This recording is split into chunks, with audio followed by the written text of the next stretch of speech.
الحمدللہ وحدہ والصلاۃ والسلام علی من لا نبی بعدہ اما بعد۔ حامد میر صاحب، میں آپ سے کچھ کہنا چاہتا ہوں، آپ کو کچھ یاد دلانا چاہتا ہوں، آپ کو ماضی کے دھندلکوں میں لے جانا چاہتا ہوں۔ 2014 تو آپ کو یاد ہی ہوگا۔ 2014 میں آپ پر حملہ ہوا اور آپ کو گولیاں لگیں اور آپ کی حالت کافی غیر تھی۔ اسپتال آپ پہنچے، میں انعام گھر بند کر کے، یعنی جو میرا شو تھا اس کو ختم کر کے میں آپ کے پاس پہنچا، اسپتال پہنچا، کیونکہ میں اس وقت جیو میں کام کرتا تھا۔ جب میں وہاں پہنچا تو میں نے دیکھا کہ آپ بہت بری حالت میں تھے اور ابھی تک آپ آپریشن تھیٹر میں نہیں گئے تھے۔ آ رہے تھے لوگ، آنے جانے کا سلسلہ ابھی جاری تھا۔ ایک صاحب کو باہر سے آنا تھا، کچھ لوگ اور بھی آپ کے پاس آئے ہوئے تھے۔ نام لینا نہیں چاہتا کیونکہ پردہ پوشی رکھنا غالب ہے، اور پردہ پوشی رکھنا اس لیے غالب ہے ہماری گفتگو پر، ہماری باتوں پر، کیونکہ ہم ستار العیوب کے ماننے والے ہیں، اسی کو پوچھتے ہیں، اسی کی عبادت کرتے ہیں جو ہمارا پروردگار ہے، جو ستار العیوب ہے۔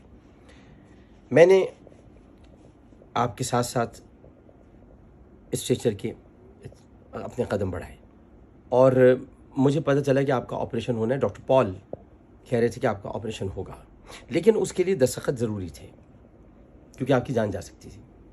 آپ کے بھائی عامر میر آپ کے پاس نہیں موجود تھے، بھابھی تشریف نہیں لائی تھیں، اور آپ اکیلے تھے، کوئی آپ کا پرسان حال نہیں تھا اس وقت۔ میں نے دستخط کیے تھے آپ کی جان بچانے کے لیے۔ دستخط ہونے کے بعد آپ کا آپریشن ہوا، جو قریباً 4 گھنٹے جاری رہا۔ اس کے بعد پھر تمامی لوگ تشریف لائے تھے اور سب پوچھ رہے تھے، اور سب مجھ سے پوچھ رہے تھے، اور جیو کی طرف سے میں ہی ترجمان بن کر میڈیا سے بات کرنے کے لیے بھی گیا تھا۔ اس دوران آپ نے ایک دعویٰ کیا تھا، اور دعویٰ آپ کا یہ تھا کہ مجھ پر حملہ ISI کے جناب ظہیر الاسلام صاحب نے کروایا ہے۔ ہم سب آپ کی بات سن رہے تھے، میں آپ سے متفق اس وقت بھی نہیں تھا، لیکن چونکہ آپ کی حالت بہت غیر تھی اس لیے میں آپ کا ساتھ دے رہا تھا۔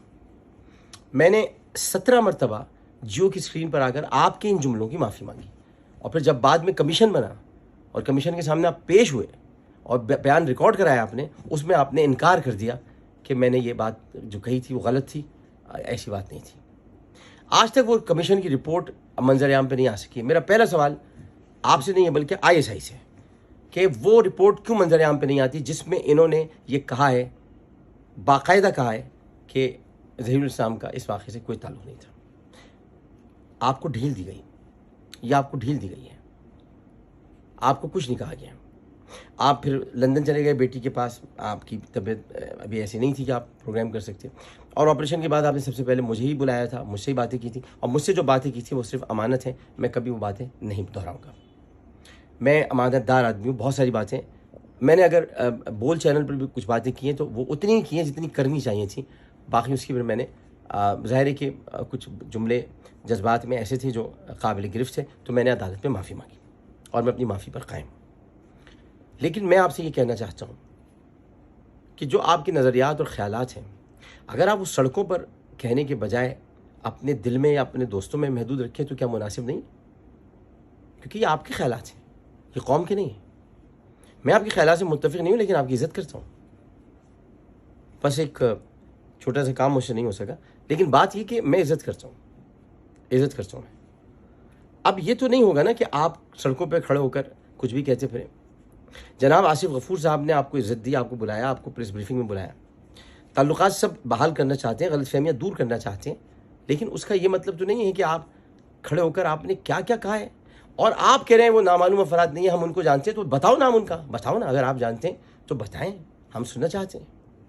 اور پھر اگر آپ کہیں گے تو واللہ قسم پروردگار کی جس کے قبضے میں میری جان ہے، میں وہ سب باتیں بھی منظر عام پہ لے آؤں گا جو آپ نے مجھ سے کبھی کہی ہیں۔ لیکن آپ وہ وقت یاد رکھیے، مت بھولیے گا کہ آپ تکلیف میں تھے، آپ درد میں تھے، اور آپ کا یہ بھائی آپ کے ساتھ کھڑا تھا۔ پھر آپ نے مجھ سے کہا اپنے شو میں جانا عامر عالم آن لائن میں، اور میں نے گالیاں کھائیں اس پر میں نے گالیاں کھائیں، اور آپ نے کہا یہ کہنا کہ جب میں اسپتال پہنچا تو میں نے پاکستان زندہ باد کے نعرے لگائے، اور میں نے میں تو سادگی میں ہی مارا جاتا ہوں، کبھی مجھ پہ تیسری شادی کا الزام لگ جاتا ہے، کبھی کچھ لگ جاتا ہے، سادگی ہے میری کہ میں کرتا کچھ نہیں ہوں لیکن ہو کچھ جاتا ہے میرے ساتھ۔ اور میں نے اس کے بعد آپ کے کہنے پر میں نے کہا کہ آپ نے پاکستان کا زندہ باد کا نعرہ لگایا، آپ نے پرچم بلند کیا، آپ کو چھوٹا سا ہم نے پرچم دیا، آپ نے بلند کیا، جو دیا تھا آپ کو، یہ بات حقیقت بھی تھی، لیکن زندہ باد کے آپ نے نعرہ لگایا مجھ کو نہیں پتا تھا، لیکن یہ کہ آپ کو پرچم دیا تھا، آپ نے کہا. اب میں نے آ کے ٹیلی ویژن پر یہ کہا کہ حامد میر صاحب تو زندہ باد کے نعرے لگائے، تو اس پر لوگوں نے بنایا ہاں حامد میر صاحب زخمی ہوئے، اس کے بعد اترے، پھر اسپتال گئے، اسپتال میں بھی انہوں نے زندہ باد کا نعرہ لگایا، اس کے بعد اسٹیشن پر لیٹتے زندہ باد کا نعرہ لگایا، پھر ان کو نرس لینے آئی، اس کو دیکھا انہوں نے زندہ باد کا نعرہ لگایا، لوگوں نے میرا بڑا مذاق اڑایا اس میں، میں چپ رہا. لیکن اب آپ جو کر رہے ہیں، آپ کے پیچھے میں لگ جاؤں گا، میں آپ کو بتا رہا ہوں یہ غلط کر رہے ہیں آپ.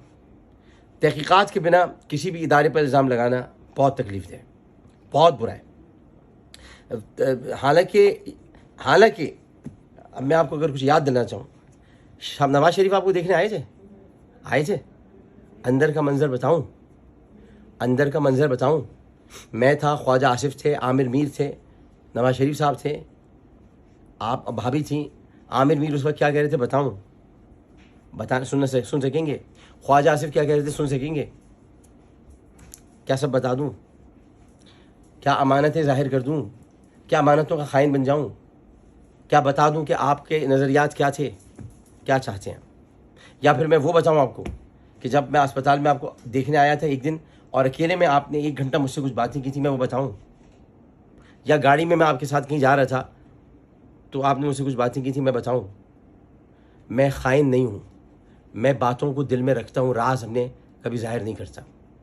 اس لیے میں آپ کو مشورہ دینا چاہتا ہوں، آپ سے ملتمس ہوں کہ آپ اپنی للو یہ زبان ہے اس کو بند رکھیں اس کو. بہت کچھ آپ غلط کہہ رہے ہیں، انتہائی غلط کہہ رہے ہیں.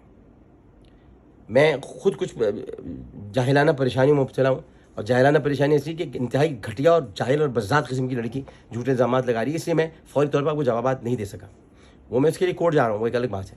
لیکن یہ میں آپ کو بتا دوں کہ آپ جو کچھ بھی کر رہے ہیں وہ انتہائی غیر مناسب کر رہے ہیں. آپ کو یہ زیب نہیں دیتا جب تک کہ یہ معلوم نہ ہو، تحقیقات نہ ہو. آپ کی ہوئی نا تحقیقات، کمیشن بنا تھا نا، اس نے 3 مہینے تک اپنی رپورٹ تیار نہیں کی تھی. اس کے بعد رپورٹ جو سامنے آئی ہے اس میں آپ یہ ذکر تک نہیں ہے کہ آپ پر حملہ ISI نے کروایا تھا. کیا میں وہ کال بھی آپ کو یاد دلاؤں جو آپ کے حملے کے فوراً بعد کسی کی آئی تھی؟ ایک بہت بڑے لیفٹیننٹ جنرل سے، انہوں نے فون کیا تھا، انہوں نے میرے فون پر فون کر کے کہا تھا ذرا بھائی سے میری بات کرا دیں. اور پھر میں نے کان کے پاس فون لے جا کر آپ کو ان کی گفتگو سنوائی تھی. آپ ہاں کر رہے تھے، جی اچھا. اور بعد میں انہوں نے مجھ سے کہا آپ کا بہت بہت شکریہ، میں آپ کو ہمیشہ یاد رکھوں گا.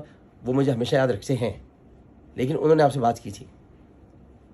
میرے پاس سارے جو لوگ تھے وہ مجھے فون کر رہے تھے اور کہہ رہے تھے کیا کہہ رہے ہیں. ان ساروں کے نام میں نہیں بتا سکتا، بہت سے ریٹائر ہو چکے ہیں، بہت سے اب نہیں ہیں. جو منظر عام پر ہیں ان کو تو یہ واقعہ پورا معلوم بھی نہیں ہے. تو پھر آپ مجھے بتائیے آپ یہ کیا کر رہے ہیں؟ اگر اس طرح ISI کو لوگوں کو مروانا ہوتا ہے یا کسی پر کوئی ظلم کرنا ہوتا ہے یا گرفتار کرنا ہوتا ہے تو ISI نام بتا کے کام کرتی ہے. کبھی کوئی قاتل اپنا نام بتاتا ہے، کبھی کوئی اغوا کار اپنا نام بتاتا ہے، کبھی کوئی جاسوسی کرنے والا اپنا نام بتاتا ہے. ہو سکتا ہے میری جاسوسی ہو رہی ہے، کبھی نام بتائیں گے؟ وہ نام ہی تو نہیں بتاتے. یہی تو ان کا کام، نام ہی بتاتے. جو نام بتاتے ہیں وہ نہیں ہوتے، اور جو اگر پکڑے جائیں نام نہ بتائیں وہ ہنستے ہیں، نام نہیں بتاتے. تو آپ کو کیا پتا کیا ہو رہا ہے کیا نہیں ہو رہا ہے؟ وہ نام کیوں بتائیں گے آپ کو؟ عجیب سی بے وقوفانہ بات ہے. وہ نام ان کا طور ہے، لیکن وہ تو طور پہ پہنچ گئے. حضرت موسیٰ کو طور پہ پہنچنے میں 40 سال لگے تھے، وہ تو 40 سے پہلے پہنچ گئے طور پہ.